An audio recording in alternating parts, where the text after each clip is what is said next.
Good afternoon. My name is Wendy Vasquez, and I'm here to discuss behavioral data collection and organization within the learning environment. Here I'm going to begin with giving some important tips and tools that one can use while in the learning environment with your students to help implement safety and correct behaviors for all students regardless their education level, regardless to how they proceed in the classroom, whatever area that they need assistance or help in. Here are some reliable resources as well as information that maybe one can use within their learning environment. I'm going to start with when they use the anecdotal observation. This helps teachers to plan expectations for their students based on what they know about their students. They learn and development in all areas. How to use this data is also very important for your students as well as for the teacher. When talking to parents, it also helps parents to understand when you take data collection to give them a visual of where their children are or where they need to be or if they need to increase. This gives teachers and parents a visual to understand the importance of what collecting data and being organized in the learning environment is all about. This information that is collected is not based on anyone's opinion. It's factual. So try your very best not to be biased when you're giving your students these assessments. Stick to the facts and stick to only what you know. No guessing. Next, we're going to talk about running records. It's an observation method that teachers and educators may also use to assist students. This method is used to capture detailed documentation of the student's activity and or behavior while in the learning environment. For example, observations and descriptions. Students' behavior, it talks about students' behavior, open to the communication with families. Always be open and always remember to think about the cultures of certain families that may do things differently than what we do in our learning environment. Always be respectful and kind and be very open and listen to what parents have to say that they may not see the same way as you. Always be supportive and have empathy for your parents. Focus on each family's child relationship and always value a family's passion for their children and always show that you have concerns. The collection of behavior data would differ between birth to preschool environment and the K-3 environment focused on early childhood learning.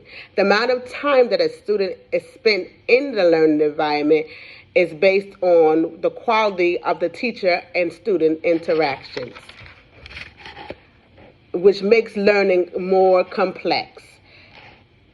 Topics quickly and easily by using these methods of teaching, assessing. The importance of collaboration with families in the progress of collecting data and students' family environment is enhanced inclusion learning and well-being.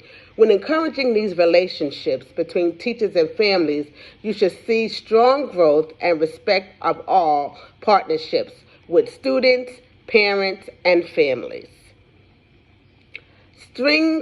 Strong relationships with families will also contribute to work, positive and long-lasting changes for all that's in the environment and what's happening around at that time. The method of using within the present tense and will only continue objective information, not influenced by one's personal feelings, or outlook. For example, when using running records, remember to be positive and descriptive and use descriptive language. Just make sure when you're talking to the children, always make sure that it's age-appropriate language, that is something that is clear in detail and descriptive. This is where they can learn the things that they need according to their age and their development of growth. Time sampling method is a method that samples the behavior in an observation study and the person that is recording for the purpose of identifying a change in a student's knowledge or their skills.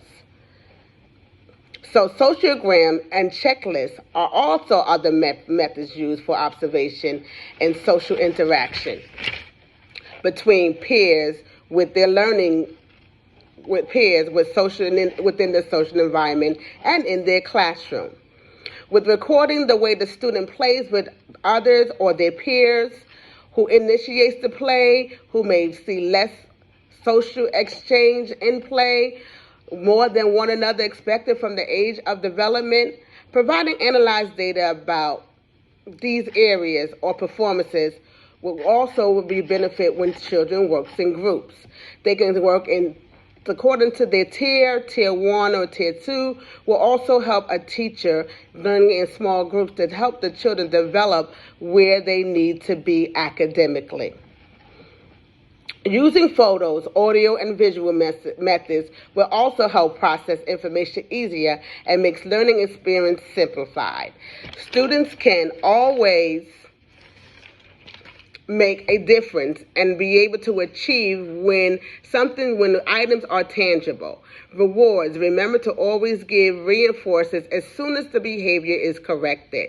Do not wait when you're asking a student to do something that is positive and that you ask them to do, reward them immediately. It could be something tangible, it could be a great job, thank you for getting back to your seat, staying on focus. That gives the child or the student the ability to follow directions effectively and to believe